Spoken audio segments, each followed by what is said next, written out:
رب العالمین والعاقبۃ للمتقین والصلاة والسلام علی رسولہ محمد وعلی آلہ وصحبہ اجمعین ومن تبعهم بإحسان إلی یوم الدین اما بعد فاعوذ باللہ السمیع العلیم من الشیطان الرجیم بسم اللہ الرحمن الرحیم یا ایھا الذین آمنوا استعینوا بالصبر والصلاة ان اللہ مع الصابرین۔ اے ایمان والو، اللہ رب العالمین سے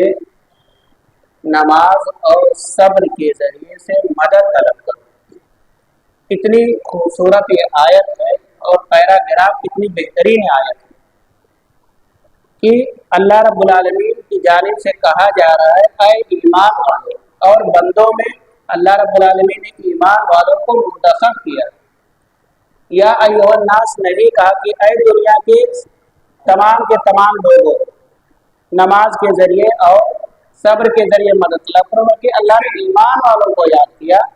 کہ یہ لوگ بات کی قدر کریں گے، اس پر عمل کریں گے، زیادہ امید ہے۔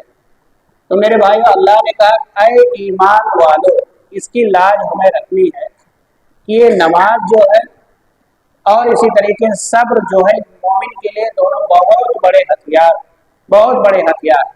اور اللہ رب العالمین نے ساتھ اور مدد دینے کا وعدہ بھی کیا کہ اللہ صبر کرنے والوں کے ساتھ ہے۔ لہذا انسانوں کی، خاص طور سے مومنوں کی دو حالتیں ہوتی ہیں، یا تو انسان نعمت میں ہوتا ہے، خوشی کی حالت میں ہوتا ہے، راحت میں ہوتا ہے، یا تو پھر نعمت اسے ملتی نہیں ہے، تکلیف میں ہوتا ہے، مصیبت میں ہوتا ہے۔ تو اگر نعمت میں ہے تو اللہ کا شکریہ ادا کریں، اور اگر اس کے الٹا ہے، دقت میں ہے، دشواری میں ہے، پریشانی میں ہے، تو صبر کرے۔ اور اللہ کے نبی جناب محمد رسول اللہ صلی اللہ علیہ وسلم نے فرمایا بھی ہے کہ مومن کا معاملہ بھی بڑا عجیب و غریب ہے کہ اسے کچھ نعمت حاصل ہوتی ہے تو اللہ رب العالمین کا شکریہ ادا کرتا ہے، فائدے میں رہتا ہے، اور اگر تکلیف میں چلے جاتا ہے، کوئی تکلیف پہنچتی ہے تو اس پہ صبر کرتا ہے،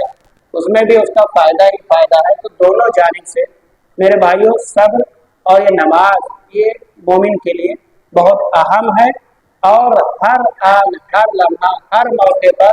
ہم اور آپ اس کو اپنے دامن سے، اپنے ہاتھ سے کبھی چھوڑیے نہیں۔ اللہ کے نبی صلی اللہ علیہ وسلم اذا عزمہ امر فزع الی الصلاۃ، جب بھی سخت کوئی معاملہ درپیش آتا تو آپ صلی اللہ علیہ وسلم نماز کا سہارا لے لیتے، نماز میں آپ صلی اللہ علیہ وسلم آ جاتے تھے۔ یہ ایسا نہیں کہ فرض نماز کی بات کی جا رہی ہے، یا اسی طریقے سے جو ہمارے اوپر لازم اور ضروری ہے، اس کے علاوہ بھی آپ صلی اللہ علیہ وسلم جسے کوئی دقت اور دشواری پیش آتی تو آپ صلی اللہ علیہ وسلم نماز کا سہارا لیتے۔ ہمیں بھی چاہیے کہ اگر مشکل میں ہم آئیں